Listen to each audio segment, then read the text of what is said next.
నమస్కారం, రేషియా టీవీ వార్తలకు స్వాగతం. నా పేరు కృష్ణకుమార్. వార్తల్లో ముందుగా హెడ్లైన్స్.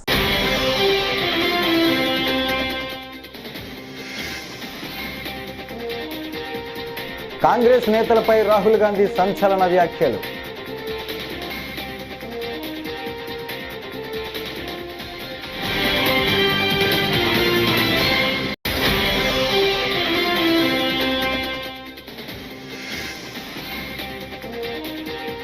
మీ గౌరవాన్ని మరింత పెంచుతా మహిళా దినోత్సవంలో సీఎం చంద్రబాబు.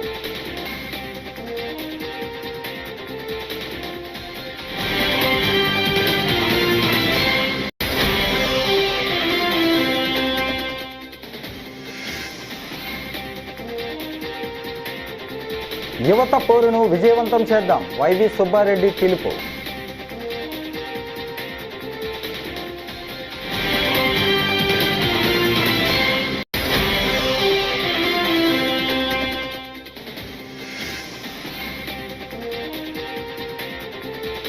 డిజిటల్ నేరాలపై అవగాహన కలిగి ఉండాలి, నారా భువనేశ్వరి.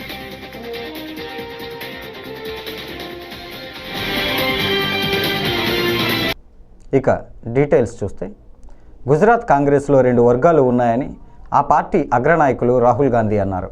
ఒక వర్గం ప్రజలతో ఉందని, వారి కోసమే పనిచేస్తుందని, వారి కష్టసుఖాలను తెలుసుకుంటుందని పేర్కొన్నారు. మరో వర్గం బీజేపీకి బి టీమ్గా వ్యవహరిస్తున్నారని సంచలన వ్యాఖ్యలు చేశారు. కాంగ్రెస్ నకిలీ నేతలకు బుద్ధి చెప్పాలని ఘాటు వ్యాఖ్యలు చేశారు. ऑपोजिशन चाहते हैं, विकल्प चाहते हैं, बी टीम नहीं चाहते हैं.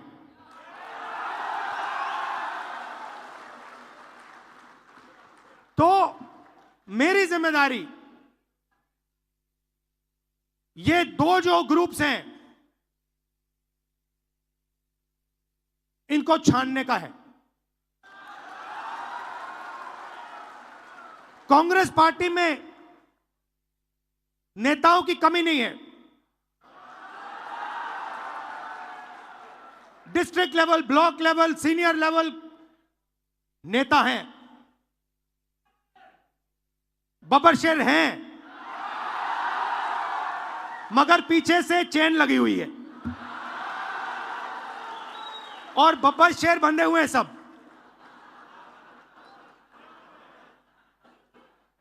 एक बार मेरी मीटिंग हो रही थी, वहां पे शायद मध्य प्रदेश का डेलीगेशन था. एक कार्यकर्ता खड़ा हुआ, कहता है राहुल जी आप एक काम कर दीजिए. मैंने कहा क्या? कहता है 2 तरीके के घोड़े होते हैं, एक होता है रेस का, एक होता है शादी का.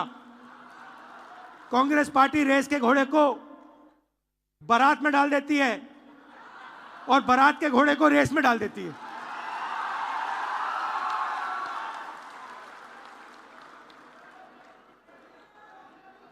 अब गुजरात की जनता देख रही है, गुजरात की जनता देख रही है, कह रही है भैया कांग्रेस पार्टी ने रेस में बारात.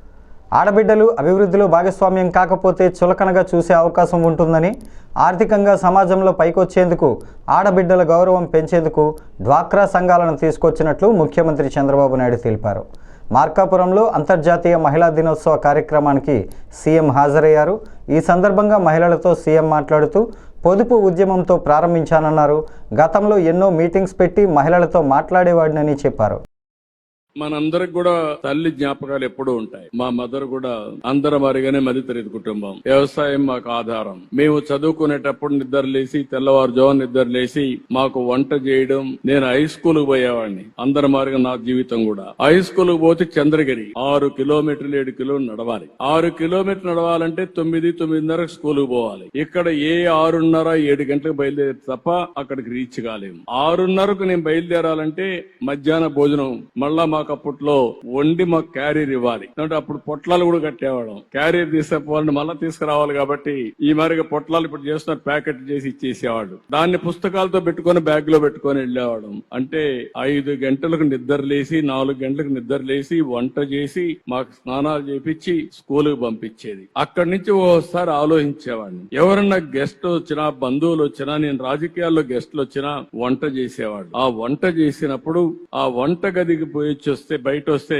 కళ్ళంతా నీళ్లు కనపడేటివి, అంటే ఆ పొగంతా వచ్చేది, కడుపులేకి పొగబోయేది, కళ్ళ నీళ్లు వచ్చేటివి. అది చూసిన తర్వాత నాకు అనిపించింది, నేను ముఖ్యమంత్రి అయిన తర్వాత నా తల్లి పడిన కష్టాలు ఏ ఆడబిడ్డ పడకూడదనే ఉద్దేశంతోనే దీపం ద్వారా వంట గ్యాస్ సిలిండర్లు మీకు ఇచ్చాను. దేశంలో ఎవరికి ఆలోచన రాలేదు, మా తల్లి కష్టాలు చూశాను. అందుకే నా ఆడబిడ్డలు అవస్థ పడకూడదనే ఉద్దేశంతో 95-97లోనే ఆడబిడ్డలందరికీ గ్యాస్ సిలిండర్లు ఇచ్చాను. ఇప్పుడు మళ్లీ కొంతమంది రేట్లు పెరిగాయని మళ్ళా కట్టెల పొయ్యి పెట్టుకుంటా ఉంటే ఇది కరెక్ట్ కాదని దీపం 2 కింద మళ్లీ 3 సిలిండర్లు ఉచితంగా ఇచ్చే కార్యక్రమానికి శ్రీకారం చుట్టాను. ఇది స్ఫూర్తి. విద్యార్థులు, నిరుద్యోగులకు కూటమి ప్రభుత్వం చేసిన మోసాన్ని ఎండగడుతూ వైఎస్ఆర్ కాంగ్రెస్ పార్టీ ఆధ్వర్యంలో మార్చి 12న చేపట్టనున్న యువత పోరు కార్యక్రమాన్ని విజయవంతం చేద్దామని party regional coordinator, YSRCP parliamentary party నేత వైవి సుబ్బారెడ్డి పిలుపునిచ్చారు. తాడేపల్లిలోని పార్టీ కేంద్ర కార్యాలయంలో శనివారం యువత పోరు కార్యక్రమానికి సంబంధించిన పోస్టర్ను వైవి సుబ్బారెడ్డి రిలీజ్ చేశారు. ఈ సందర్భంగా ఆయన మాట్లాడుతూ, రాష్ట్రంలో విద్యార్థుల పరిస్థితి అగమ్యగోచరంగా ఉంది, ఫీజు రియంబర్స్మెంట్ చెల్లించకపోవడంతో విద్యార్థులు ఇబ్బంది పడుతున్నారని అన్నారు.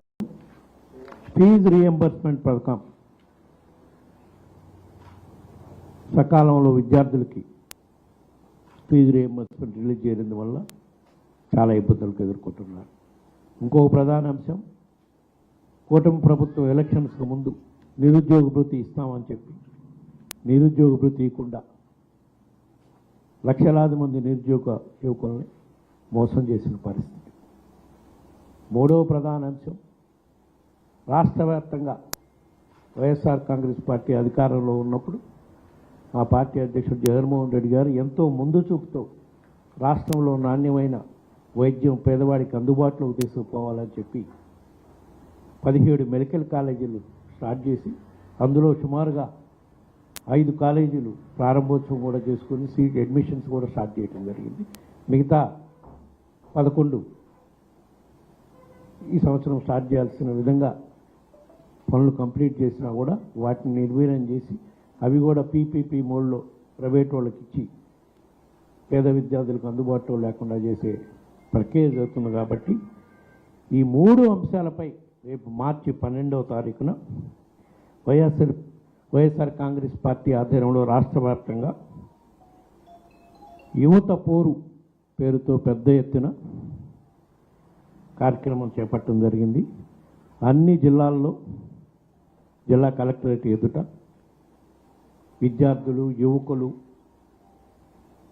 అందరినీ సమీకరించుకొని మన పార్టీ నాయకులు, కార్యకర్తలు పెద్ద ఎత్తున ధర్నా కార్యక్రమం చేసి జిల్లా కలెక్టర్కి విజ్ఞప్తి పత్రాలు అందజేసే కార్యక్రమం తలపెట్టారు మన పార్టీ అధ్యక్షుడు జగన్మోహన్ రెడ్డి గారు. దీన్ని పెద్ద ఎత్తున విజయవంతం అయ్యేటట్టు ప్రతి ఒక్క కార్యకర్త ముందుండి 2 రోజుల ముందు నుంచే ప్లాన్ చేసుకొని ఎక్కడెక్కడ విద్యార్థులు ఉన్నారు వాళ్ళందరూ కూడా స్వచ్ఛందంగా ఈ కార్యక్రమంలో పాల్గొని ఈ కార్యక్రమం పెద్ద ఎత్తున విజయవంతం అయ్యేటట్టుగా చూడాలని చెప్పి ఈ సందర్భంగా అందరికీ విజ్ఞప్తి చేస్తున్నాం. ఇందులో 3 అంశాల్లో అంతర్జాతీయ మహిళల దినోత్సవం సందర్భంగా విజయవాడలో శనివారం నిర్వహించిన అలీప్ అంతర్జాతీయ సదస్సులో సీఎం చంద్రబాబు సతీమణి నారా భువనేశ్వరి ముఖ్య అతిథిగా పాల్గొని మాట్లాడారు. సైబర్ నేరాలపై మహిళలు అప్రమత్తంగా ఉండాలి, డిజిటల్ నేరాలపై అవగాహన కలిగి ఉండాలి, సహజ వనరులను దుర్వినియోగం చేయవద్దు, భవిష్యత్ తరాలకు సహజ వనరులను అందించాలి, మహిళా పారిశ్రామికవేత్తలను ప్రోత్సహించాలి అని ఆమె అన్నారు. I'm proud and happy with the remarkable strides that women are making in the world of business. To all the women here today, you have stepped out of the shadows, overcoming challenges with the grit, resilience and leadership. You are the symbols of courage and justice. With the access to education, financial support and technology's advancement, women are not breaking barriers, they are redefining leadership with fiduciary duties, both professionally and personally gathering strength. With unwavering dedication, integrity, truth and justice will always prevail for a better future.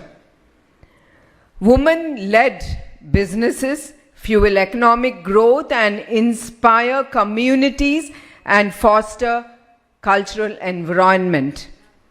The government support for the women entrepreneurs. The government has introduced numerous schemes to support women entrepreneurs, offering financial backing, essential resources, and these initiatives ensure that women have the tools they need to succeed the competitive world of business.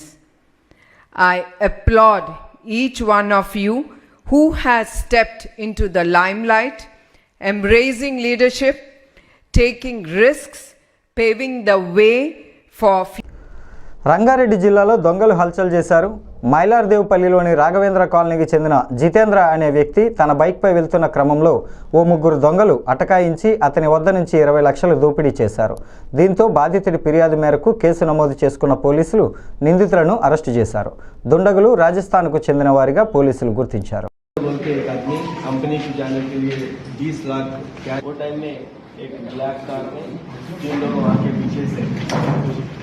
पीछे से धक्का देके गिर जाने के बाद वो पता चला कि तो ये लोग पूरा राजस्थान से आए होंगे और ये XUV300 व्हीकल ब्लैक कलर का व्हीकल में जा रहे हैं. जब उनका रास्ता में कामारेड्डी और निर्मल पुलिस 4th రోజు మధ్యాహ్నము 2:30కి ఒక రాబరీ జరిగింది మన మైలార్దేవ్పల్లి లిమిట్స్లో రాఘవేంద్ర కాలనీలో. దీంట్లో జితేందర్ అని చెప్పి ఒక వ్యక్తి మోటార్ సైకిల్ మీద ఒక 20 lakhs క్యాష్ తీసుకొని వెళ్తున్న టైంలో మోటార్ సైకిల్ మీద వెళ్తున్నాడు అతను. అప్పుడు ఒక బ్లాక్ కార్తో వెనక నుంచి వచ్చి డాష్ కొట్టడం, అతని కింద పడిపోయిన అతని దగ్గర నుంచి ఒక 20 lakhs క్యాష్ బ్యాగ్ స్నాచ్ చేసుకొని వెళ్ళిపోవడం జరిగింది. ఆ ఇన్ఫర్మేషన్ మీద CCS Rajendra Nagar, SOT Rajendra Nagar team, తర్వాత మన లోకల్ పోలీసు, ACP ఇన్స్పెక్టర్, నేను అందరం అక్కడ స్పాట్ విజిట్ చేయటం, ఒక 1-2 అవర్స్లో ఉన్న క్లూస్ అన్నిటిని కూడా వర్కౌట్ చేయడం జరిగింది. దాంట్లో మనకి క్లూస్ వచ్చే వరకు ఈ వెహికల్ ఆల్మోస్ట్ కామారెడ్డి దాటుతున్నప్పుడు కామారెడ్డి SP గారిని, తర్వాత నిర్మల్ చెక్ పోస్ట్ దగ్గర నిర్మల్ టీంని వీళ్ళందరినీ అలర్ట్ చేయడం జరిగింది. పోలీస్ ఆ చెక్ పోస్ట్ దగ్గర, ఆ టోల్ గేట్ దగ్గర ఉండటం ఇది గమనించిన వాళ్ళు యూటర్న్ తీసుకొని అక్కడ మన హైవే మీద నుంచి దింపేసి మహారాష్ట్ర బోర్డర్లో ఎంటర్ అయ్యి అక్కడ కార్ని అబాండన్ చేసి వాళ్ళు అక్కడ నుంచి వెళ్ళిపోయినారు. మనకి వచ్చిన క్లూస్ ప్రకారం వాళ్ళు రాజస్థాన్ సంబంధించిన వాళ్ళు అని అర్థమైన తర్వాత CP గారి దగ్గర స్పెషల్ పర్మిషన్ తీసుకొని ఇక్కడున్న DI, తర్వాత CCS ఇన్స్పెక్టరు వీళ్ళందరూ కలిసి ఫ్లైట్లో రాజస్థాన్కి వెళ్ళి అక్కడ ఫతేపూర్ హెడ్ క్వార్టర్స్కి వెళ్ళి వీళ్ళు వచ్చే లోపల మన టీం అక్కడ ఉంది. మళ్ళీ వాళ్ళని అక్కడ అరెస్ట్ చేసి ప్రమాద స్థలాన్ని శనివారం తెలంగాణ మంత్రి ఉత్తమ్ కుమార్ రెడ్డి పరిశీలించారు. ఈ సందర్భంగా మీడియాతో మాట్లాడుతూ టన్నెల్ వద్దకు మళ్ళీ 2-3 రోజుల్లో వస్తాను, అప్పుడు మా ప్రోగ్రెస్ గురించి చెప్తాను. ఈ నెల 11న CM స్థాయిలో సమీక్ష నిర్వహిస్తాం. అయితే సహాయక చర్యలు చేసే టీంకి కూడా లోపలికి వెళ్తే లైఫ్ రిస్క్ ఉంది, అందుకని కేరళ నుంచి కడవల్ డాగ్స్ తెచ్చాం, రేపు రోబోలను కూడా తెప్పిస్తామని అన్నారు. ఇంకో 2-3 రోజుల్లో నేను మరోసారి వచ్చినాక మరి ఈ ప్రోగ్రెస్ గురించి మేమేం ఎక్స్పెక్ట్ చేస్తున్నాం గురించి నేను మళ్ళీ 11th వస్తాను. ముఖ్యమంత్రి గారి స్థాయిలో మరి వారు ఇక్కడ రావడమా, హైదరాబాద్లో 11వ తారీఖు సమీక్ష ఉంటుంది. ఆ తర్వాత మేము ఒక ప్రకటన చేస్తాం. కేరళ నుంచి వచ్చిన ఈ క్యాడవల్ డాగ్స్ 3 మరి శరీరాలు ఉండే చోట ఆ ఇండికేషన్ ఉంది. అక్కడ ఆ ఉత్తరకాశీ నుంచి వచ్చిన రైట్ మైనర్స్ వాళ్ళు తవ్వుతున్నారు. బహుశా రేపటి వరకు తెలుస్తుంది. పరిహారం విషయాల్లో ఏమన్నా ప్రభుత్వం నిర్ణయం తీసుకుందా? తప్పనిసరిగా అంటే మేము వాళ్ళు ఇక లేరు అనే ఒక నిర్దిష్టమైన డెసిషన్కి వచ్చినప్పుడు మంచి స్థాయిలో కంపెన్సేషన్ ఇవ్వదు. కాబట్టి లోపల ఇంకొంచెం క్రిటికల్గానే ఉందంట కదా, ఆ కళ్ళంతా కూడా క్రాక్స్ వచ్చినాయి. అంటే 50 ఇప్పుడు 14 కిలోమీటర్ టనల్, ఇది 13 కిలోమీటర్ల 950 మీటర్ల వరకు ఇప్పుడు అంతా క్లియర్గా ఉంది.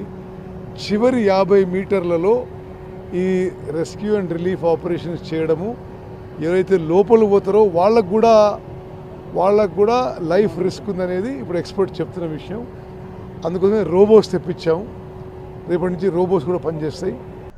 పల్నాడు జిల్లా ఈపూరు మండలంలో ఉన్న ప్రతి రైతు రిజిస్ట్రేషన్ చేయించుకోవాలని శనివారం మండల వ్యవసాయ శాఖ అధికారి రామారావు తెలిపారు. మండలంలో భూమి ఉన్న ప్రతి రైతు తమ యూనిక్ ఐడి రిజిస్ట్రీ చేయించుకోవాలని సూచించారు. దీనివల్ల రైతులకు కేంద్ర రాష్ట్ర ప్రభుత్వాలు అందజేస్తున్న పథకాలు అర్హత సాధిస్తాయని తెలిపారు. అందువల్ల ప్రతి రైతు తప్పక రిజిస్ట్రీ చేయించుకోవాలని తెలిపారు. రైతు సోదరులందరికీ నమస్కారం అండి. నేను మండల వ్యవసాయాధికారి ఈపూరు. నా పేరు రామినేని రామారావు. మనకి ఇప్పుడు ముఖ్యంగా చెప్పబోయే విషయం ఏంటంటే రైతులు ఫార్మర్ రిజిస్ట్రేషన్ జరుగుతుందండి ప్రతి ఒక్క రైతు సేవా కేంద్రంలో. తప్పనిసరిగా మీరు ప్రతి ఒక్క భూమి కలిగిన ప్రతి ఒక్క రైతు సోదరులు కూడా ఖచ్చితంగా అక్కడ మీకు దగ్గరలో ఉన్న రైతు సేవా కేంద్రానికి వెళ్ళి ప్రతి ఒక్కరు కూడా రైతులు రిజిస్ట్రేషన్ చేసుకోవాలని తెలియజేస్తున్నాను. ఈ రైతుల రిజిస్ట్రేషన్ వల్ల ముఖ్య ఉపయోగాలు ఏంటంటే మనకి పీఎం కిసాన్ మోడీ గారు వేసే డబ్బులు కానీ, అలాగే అన్నదాత సుఖీభవ మన స్టేట్ గవర్నమెంట్ వేసే డబ్బులు కానీ, అలాగే పంట ఇన్సూరెన్స్ కానీ, అకాల వర్షాల వల్ల ఏదైనా నష్టపోయినా కానీ ఈ అన్నిటికీ గవర్నమెంట్ ఇచ్చే ప్రతి ఒక్క స్కీమ్కి ఈ రైతు రిజిస్ట్రేషన్ నెంబర్ అనేది మనకి ముఖ్యంగా ఉపయోగపడుతుంది. కాబట్టి ప్రతి ఒక్కరు కూడా రైతుల రిజిస్ట్రేషన్ అనేది ఖచ్చితంగా చేసుకోవాలని తెలియజేస్తున్నాను. మీరు దగ్గరలో అందుబాటులో లేకపోతే రైతు సేవా కేంద్ర సిబ్బందిని సంప్రదించి ఓటీపీ ద్వారా అయినా కానీ ఖచ్చితంగా మీ రైతు సేవా కేంద్రం పరిధిలో ఉన్న పొలంలో ఉన్న వాటికి రైతుల రిజిస్ట్రేషన్ అనేది ఖచ్చితంగా చేసుకోవాలని తెలియజేస్తున్నాను. అలాగే ఈపూరు మండలంలో మొత్తం 8,109 మంది పీఎం కిసాన్ ఫార్మర్స్ ఉండగా మనకి ఇప్పటివరకు అయితే మేము రైతులు రిజిస్ట్రేషన్ చేసింది 4,789 మంది రైతుల రిజిస్ట్రేషన్ చేశాము. అందులో 3,057 మంది మాత్రమే పీఎం కిసాన్ రైతులు రిజిస్టర్ చేసుకున్నారు. ఇంకా కూడా మనకి 5,052 రైతులు ఇంకా రిజిస్ట్రేషన్ చేసుకోవాల్సింది. కాబట్టి దయచేసి కూడా అందరూ కూడా ప్రతి ఒక్కళ్ళు సంప్రదించి రైతు సేవా కేంద్ర సిబ్బందిని సంప్రదించి ఖచ్చితంగా రైతులు రిజిస్ట్రేషన్ చేసుకోవాలని తెలియజేస్తున్నాను. అలాగే సేవల ఈ నెల 14వ తేదీ పిఠాపురంలో జరిగే జనసేన పార్టీ ఆవిర్భావ సభను విజయవంతం చేయాలని జనసేన పార్టీ బాపట్ల జిల్లా సమన్వయకర్త మార్కండేయ బాబు పిలుపునిచ్చారు. శనివారం అద్దంకి పట్టణంలోని జనసేన కార్యాలయంలో జనసేన కార్యకర్తలతో వీర మహిళలతో సమావేశమయ్యారు. ముందుగా అంతర్జాతీయ మహిళా దినోత్సవం పురస్కరించుకొని మహిళలను సాలువాతో సత్కరించారు. ఈ రోజున జనసేన పార్టీ సంబంధించినటువంటి 11 సంవత్సరాలు పూర్తి చేసుకుని 12వ సంవత్సరంలో అడుగుపెడుతున్న దిశగా మార్చి 14వ తారీఖున మా అధ్యక్షులు పెద్దలు రాష్ట్ర ఉప ముఖ్యమంత్రి వర్యులు పవన్ కళ్యాణ్ గారి ఆధ్వర్యంలో పెద్ద ఎత్తున బహిరంగ సభ ఉంది. మరి ఈ పండుగ వాతావరణం సహజంగా క్రిస్మస్, సంక్రాంతి, రంజాన్ లాగా జన సైనికులకు ఇది మార్చి 14 అంటే మా పార్టీ పండుగ. ఈ పండుగకు అద్దంకి నియోజకవర్గం నుంచి బాపట్ల పార్లమెంటరీ కాన్స్టిట్యున్సీలో ఉన్నటువంటి 7 కాన్స్టిట్యున్సీలో భాగమైన అద్దంకి నియోజకవర్గం నుంచి కూడా మరి జన సమీకరణ నిమిత్తం జన సైనికులకు ఉత్తేజపరిచే దిశగా మరి నేను పార్లమెంట్ సమన్వయకర్తగా ఇక్కడికి రావడం జరిగింది. ఇక్కడ ప్రతి ఒక్క జన సైనికులు కూడా 5 మండలాల నుంచి పట్టణంలో ఉన్నటువంటి అన్ని వార్డుల నుంచి కూడా మరి ముఖ్య కార్యకర్తలను సమీకరించుకొని వారితో ముఖ్యమైనటువంటి సందేశాన్ని ఇవ్వడం జరిగింది. మరి మాతో పాటు ఈరోజు ప్రపంచ మహిళా దినోత్సవ సందర్భంగా మా వీర మహిళలను గౌరవించుకొని వారిని కూడా ఈ కార్యక్రమంలో సమాయత్తం అవ్వమని చెప్పడం జరుగుతూ ఉంది. కాబట్టి భవిష్యత్తులో తెలుగుదేశం పార్టీ, జనసేన పార్టీ విపక్షాలు కూడా కలిసి ప్రయాణం చేస్తుంది పరిస్థితి ఉంది. భవిష్యత్తులో ఇంకా స్థానిక సంస్థలు అనేక రకాలైన ఎన్నికలు రాబోతున్నాయి. కాబట్టి మరి అవతల వాళ్ళకి అవకాశం ఇవ్వకుండా ఇరు పార్టీలు కూడా ఒక సమన్వయంతో పనిచేసుకుంటూ మరి ఇక్కడ ఉన్నటువంటి పెద్దలు కూచిపూడి గ్రామానికి ఫ్రెండ్లీ ఉమెన్స్ పంచాయతీ కింద అవార్డు రావడం సంతోషకరంగా ఉందని ఎమ్మెల్యే నక్కా ఆనందబాబు పేర్కొన్నారు. శనివారం అమృతలూరు మండలం కూచిపూడి గ్రామంలో అంతర్జాతీయ మహిళా దినోత్సవ వేడుకల్లో ఆయన పాల్గొని మాట్లాడారు. టీడీపీ ఏర్పడిన తర్వాత మహిళలకు ఎన్నో ప్రత్యేక కార్యక్రమాలు ఏర్పాటు చేసినట్లు తెలిపారు. గత ప్రభుత్వ హయాంలో మహిళలకు చేసిన అభివృద్ధి ఏమీ లేదని ఆయన అన్నారు. ప్రపంచ మహిళా దినోత్సవ శుభాకాంక్షలు తెలియజేస్తా ఉన్నాను. ఈరోజు కూచిపూడి గ్రామంలో మహిళా దినోత్సవ కార్యక్రమంలో పాల్గొనడం నిజంగా అదృష్టంగా కూడా అనుకుంటా ఉన్నా. అనుకోకుండా రావటం జరిగింది. నిన్న సాయంత్రం స్థానిక పెద్దలు బ్రహ్మం గారు వీళ్ళందరూ ఫోన్ చేసి ఈ విధంగా కూచిపూడి గ్రామానికి ఫ్రెండ్లీ ఉమెన్ పంచాయతీ కింద అవార్డు వచ్చింది, ఐడెంటిఫై చేశారు, కార్యక్రమం జరుగుతుందండి రావాలని చెప్పారు. నేను కూడా వీలు చూసుకొని వస్తానని చెప్పి మళ్ళా రాత్రి చెప్పాను వస్తాను. వచ్చినందుకు నాకు చాలా సంతోషంగా ఉంది.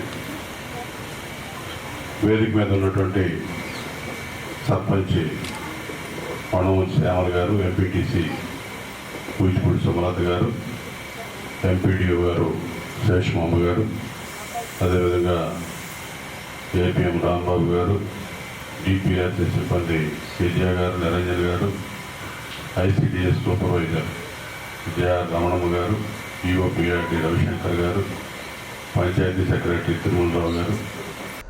కొరిసపాడు మండలంలో ఈ నెల 17వ తేదీన 3 కేంద్రాల్లో 10వ తరగతి పరీక్షలు జరుగుతాయని ఎంఈఓ పున్నయ్య శనివారం నాడు తెలిపారు. మొత్తం 460 మంది విద్యార్థులు పరీక్షలు రాయబోతున్నారని ఆయన పేర్కొన్నారు. ఇప్పటికే పరీక్షా కేంద్రాలలో కరెంటు, మంచినీటి సౌకర్యం, బల్లలు ఏర్పాటుపై తగు చర్యలు తీసుకున్నట్లు పున్నయ్య తెలిపారు. తల్లిదండ్రులు తమ పిల్లలకు పౌష్టిక ఆహారం అందించాలని ఆయన సూచించారు. నమస్తే, నేను ఎంఈఓ కొరిసపాడు మండలం, బాపట్ల జిల్లా. ఈ నెల 17వ తారీఖు నుండి 10వ తరగతి పబ్లిక్ ఎగ్జామినేషన్స్ మండలంలో 3 సెంటర్లో జరుగుతాయి. ZPHS Ravinathala, ZPHS Medarametla, saint Arnold school Medarametla 3 సెంటర్లో కలిపి మొత్తం 460 మంది విద్యార్థులు ఇక్కడ ఎగ్జామ్స్ రాయబోతున్నారు. వాటికి సంబంధించిన ఏర్పాట్లన్నింటినీ పరిశీలించడం జరిగింది.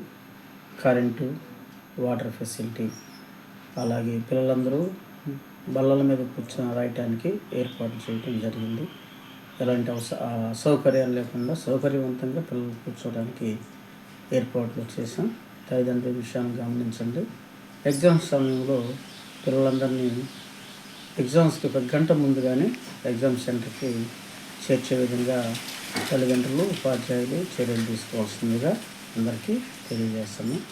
ప్రశాంతమైన వాతావరణంలో పరీక్షలు జరగడానికి తల్లిదండ్రులు అలాగే పాఠశాలలు సహకరించాలని మనం చేస్తున్నాం.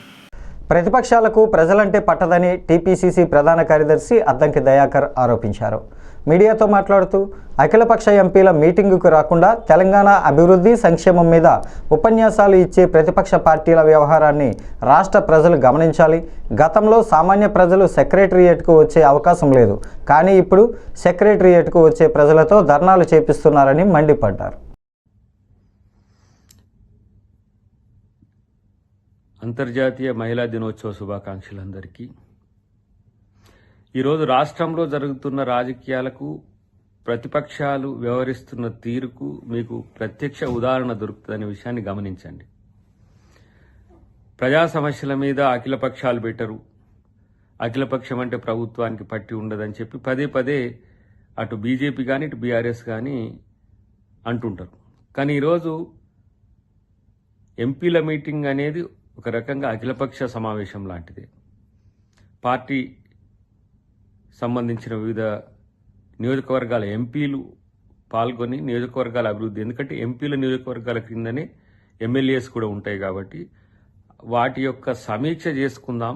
కేంద్ర ప్రభుత్వ సహకారం గురించి, రాష్ట్ర ప్రభుత్వం విపక్షాలుగా ఉన్న భాజపా లేదంటే బీఆర్ఎస్ సంబంధించిన ఎంపీల కాన్స్టిట్యున్సీల విషయంలో ఎట్లా వ్యవహరించాలనే దానికి ఒక సొల్యూషన్ వస్తుందనే ఉద్దేశంతో ఈరోజు మీటింగ్ పెడితే దానికి గైరాజరవడం అనేది ప్రజాస్వామ్యం పట్ల, ప్రభుత్వం పట్ల, ప్రజల పట్ల చిత్తశుద్ధి లేని బీజేపీ, బీఆర్ఎస్ యొక్క వైఖరి స్పష్టమవుతున్నది.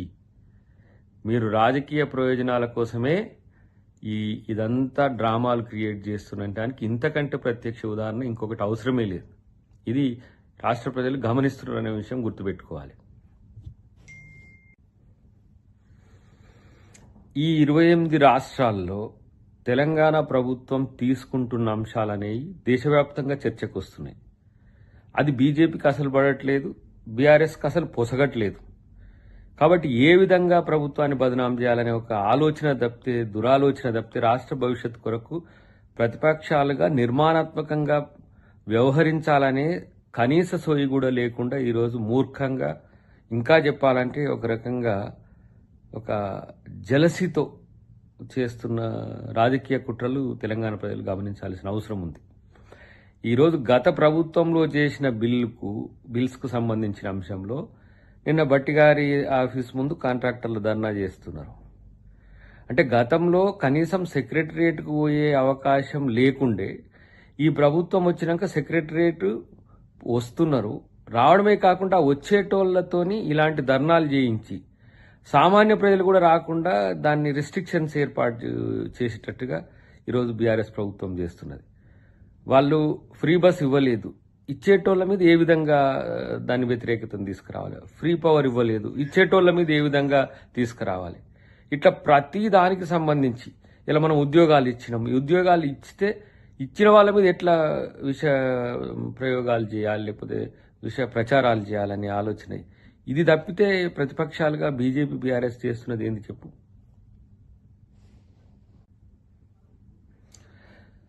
రాష్ట్రాభివృద్ధి మీద ప్రతిపక్షాలుగా చెప్పుకుంటున్న బీజేపీ బీఆర్ఎస్కు ఎంత నిబద్ధత ఉందో అర్థమవుతుంది కదా ఇప్పుడు రాష్ట్ర ప్రజలకు. ఎంపీల సమావేశం ప్రభుత్వం ఏర్పాటు చేసి రాష్ట్ర ప్రభుత్వ పథకాలకు సంబంధించి కానీ జాతీయ స్థాయిలో మనకు రావాల్సిన గ్రాంట్స్. ఈ వార్తలు ఇంతటితో సమాప్తం. నమస్కారం.